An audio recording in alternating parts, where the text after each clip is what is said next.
نبی اکرم صلی اللہ علیہ وآلہ وسلم کا ارشاد ہے، تمام اعمال کا دار و مدار نیت پر ہے، اور ہر عمل کا نتیجہ ہر انسان کو اس کی نیت کے مطابق ہی ملے گا۔ پس جس کی ہجرت دولت دنیا حاصل کرنے کے لیے ہو یا کسی عورت سے شادی کی غرض سے ہو، پس اس کی ہجرت انہی چیزوں کے لیے ہوگی جن کے حاصل کرنے کی نیت سے اس نے ہجرت کی۔ صحیح بخاری حدیث نمبر 1۔ حضور اکرم صلی اللہ علیہ وآلہ وسلم نے فرمایا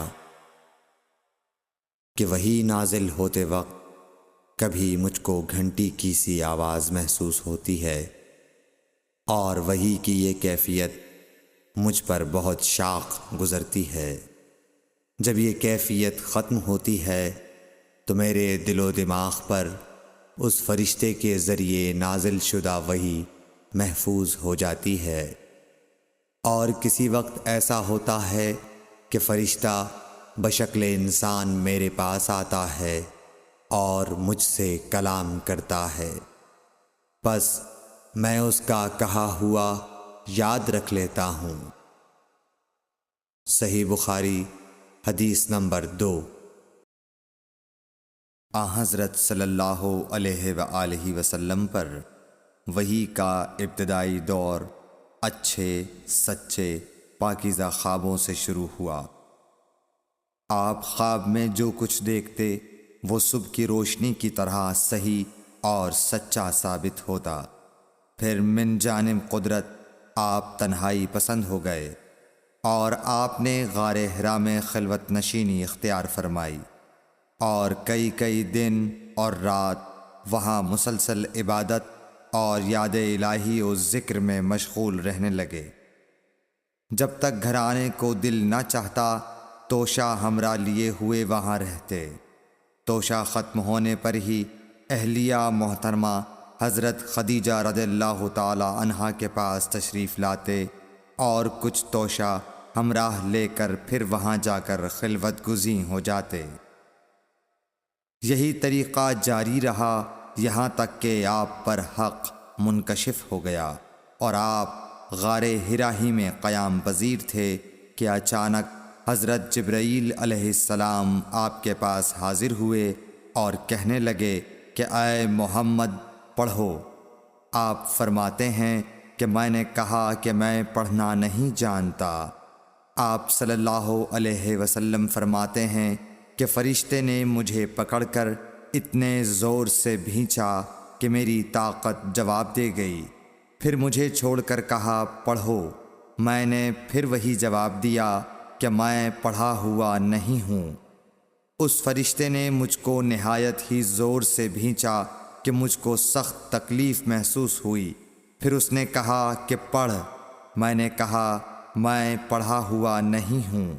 فرشتے نے تیسری بار مجھ کو پکڑا اور تیسری مرتبہ پھر مجھ کو بھینچا، پھر مجھے چھوڑ دیا اور کہنے لگا کہ پڑھو اپنے رب کے نام کی مدد سے جس نے پیدا کیا اور انسان کو خون کی پھٹکی سے بنایا۔ پڑھو اور آپ کا رب بہت ہی مہربانیاں کرنے والا ہے۔ پس یہی آیتیں آپ حضرت جبرائیل علیہ السلام سے سن کر اس حال میں غار حرا سے واپس ہوئے کہ آپ کا دل اس انوکھے واقعے سے کانپ رہا تھا۔ آپ حضرت خدیجہ کے ہاں تشریف لائے اور فرمایا کہ مجھے کمبل اوڑھا دو، مجھے کمبل اوڑھا دو۔ لوگوں نے آپ کو کمبل اوڑھا دیا۔ جب آپ کا ڈر جاتا رہا تو آپ نے اپنی زوجہ محترمہ حضرت خدیجہ رضی اللہ تعالی عنہا کو تفصیل کے ساتھ یہ واقعہ سنایا، اور فرمانے لگے کہ مجھ کو اب اپنی جان کا خوف ہو گیا ہے۔ آپ کی اہلیہ محترمہ حضرت خدیجہ رضی اللہ تعالی عنہا نے آپ کی ڈھارس بندھائی اور کہا کہ آپ کا خیال صحیح نہیں ہے۔ اللہ کی قسم آپ کو اللہ کبھی رسوا نہیں کرے گا۔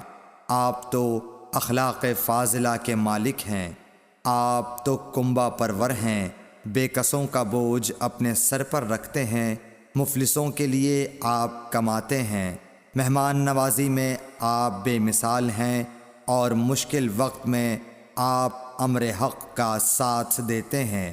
ایسے اوصاف حسنہ والا انسان یوں بے وقت ذلت و خواری کی موت نہیں پا سکتا۔ پھر مزید تسلی کے لیے حضرت خدیجہ رضی اللہ تعالی عنہا آپ کو ورقہ بن نوفل کے پاس لے گئیں، جو ان کے چچا زاد بھائی تھے اور زمانہ جاہلیت میں نصرانی مذہب اختیار کر چکے تھے اور عبرانی زبان کے کاتب تھے۔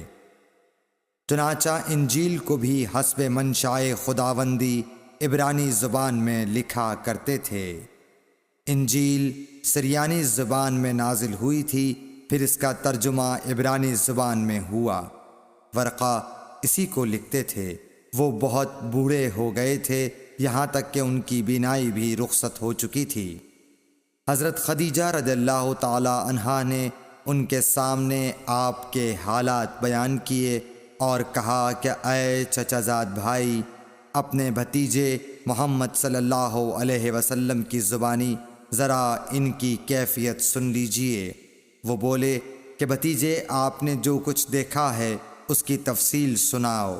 چنانچہ آپ صلی اللہ علیہ وآلہ وسلم نے از اول تا آخر پورا واقعہ سنایا، جسے سن کر ورقہ بے اختیار ہو کر بول اٹھے کہ یہ تو وہی ناموس معزز رازدان فرشتہ ہے جسے اللہ نے حضرت موسیٰ علیہ السلام پر وحی دے کر بھیجا تھا۔ کاش میں آپ کے اس عہد نبوت کے شروع ہونے پر جواں عمر ہوتا، کاش میں اس وقت تک زندہ رہتا جب کہ آپ کی قوم آپ کو اس شہر سے نکال دے گی۔ رسول کریم صلی اللہ علیہ وآلہ وسلم نے یہ سن کر تعجب سے پوچھا کہ کیا وہ لوگ مجھ کو نکال دیں گے، حالانکہ میں تو ان میں صادق و امین و مقبول ہوں۔ ورقہ بولا، ہاں یہ سب کچھ سچ ہے، مگر جو شخص بھی آپ کی طرح امر حق لے کر آیا لوگ اس کے دشمن ہی ہو گئے ہیں۔ اگر مجھے آپ کی نبوت کا وہ زمانہ مل جائے تو میں آپ کی پوری مدد کروں گا، مگر ورقہ کچھ دنوں کے بعد انتقال کر گئے۔ پھر کچھ عرصے تک وحی کی آمد موقوف رہی۔ صحیح بخاری حدیث نمبر 3۔